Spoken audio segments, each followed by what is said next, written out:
if we can just brush up on the GRE verbal and the quantitative reasoning sections on the most common mistakes you see on both of those sections. I'd like to get your perspective there. Let me think about that for a second. So most common errors I see on quantitative reasoning. Well, I kind of go through this this process when I'm working with students of having them categorize their own mistakes as A, B, or C. So A is, this was a silly mistake. I forgot to distribute the negative. I shouldn't have missed it. B is like, okay, I took some time to review it. I understand the concept now, and I probably get it next time. And C is like, I have no idea how to do this problem. I read the explanation, but I still don't understand it. Or maybe like it still took me, 5 minutes to do.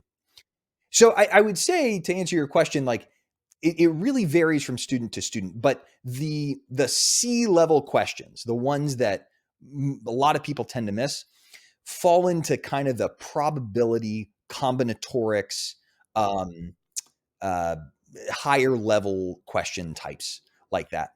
And I'll just add a little bit to that and say that if you are gunning for a very high score, so a 160 plus level score, you do need to get those types of questions correct. You have to be prepared for those types of questions. However, if you're applying to a program, and I'll give an example like PA school or CRNA. I work with a lot of students kind of applying to those. Those programs tend to want scores in like the 150 to 155 range, and you really don't need to do that. So as far as like practical advice, I would say save those kind of tough questions for dessert. Save those probability combinatorics questions for once you're solid on everything else. I see. Okay. Yeah. So I like to just go into asking the question about test anxiety, GRE test anxiety, and if you have any tips you could give us there. Absolutely. I'll say, like, I'm not just about the content and like knowing the strategies. Like I build that in when I'm working with students. So I always try to have an open conversation about like what is stressing you out about this, et cetera. I'll tell you an example. I was teaching a class one time and I said, we're going to start on geometry. And this woman just broke down in tears because she had had such a terrible experience with geometry in, 10th grade. It brought something back for her. So I am all about sort of acknowledging test anxiety and working through it. The sort of blunt answer is the only way to get through test anxiety is to practice testing. So certainly if you're making a study schedule or a plan for when you're going to take the official test, build in time for a retest. Because if it's your first time taking the test, nerves might take over. But if you take it the second or third time, it becomes a little more familiar to you. So that's the first thing I would say is build in time for it.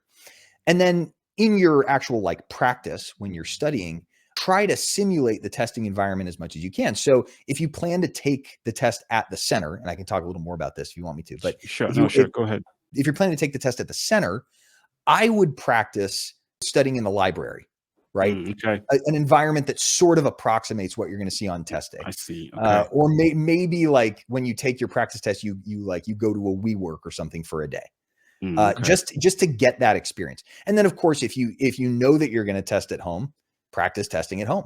This video is sponsored by the Funding Masterclass for International Students by Sojourning Scholars. Are you struggling to figure out how to fund your U.S. education? You've searched high and low for scholarships and other free funding opportunities, but nothing seems to work. As a former international student, I know the challenges you're facing, having faced them myself. But I found a way to secure over $300,000 in free funding to cover my undergraduate and graduate degrees without taking out a penny in student loan. That's why I created the Funding Masterclass for international students. It's a step-by-step roadmap designed to help you unlock scholarships, grants, fellowships, assistantships, and more. A private community for support and much more. If you're ready to secure your future without the financial burden, head to sojourningscholar.com/FMC to enroll today. And now let's get back to the podcast. Is that something you also advise students to also choose between practicing at home versus practicing at a test center if they have the option to?